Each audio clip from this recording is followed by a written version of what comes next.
You've suffered the fight or flight response before, haven't you? And guess what? You will again. Here's how to handle it the next time it strikes. My name is Adam. I help people with their difficult conversations, their awkward situations, and the annoying people in their lives. This post is about how to handle the fight or flight response once you've realized you're having one.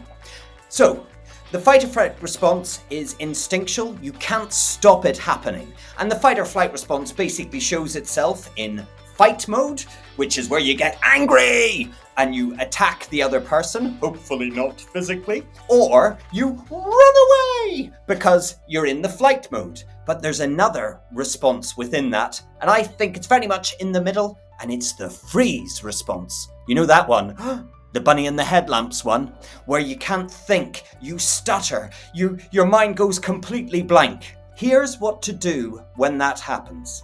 The first thing you should do is breathe. Take long, slow, deep breaths. It calms the body, it calms the mind. The second thing you can do, if you're having that instinctual response, is to think of something rational. Not easy if you're in the middle of a conversation, but if someone in the conversation with you is really angry or is really upset and they're crying, they won't notice that you're doing it. And all you have to do is think of something rational. Now, this could be thinking of the last 5 things you did before leaving the house that morning, or maybe counting backwards 10 down to 1. That's in your head, of course. It's very different if you're in the middle of a difficult conversation to start going 10, 9, 8, 7. Gives a very different impact.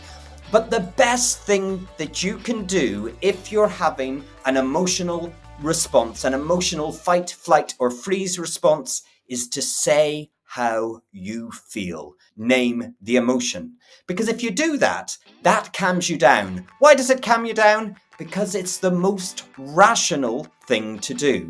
Saying, I feel awkward, I feel upset, I feel angry, is really healthy and also really confident. If you think about it, people go to therapy to connect with emotions from past traumas.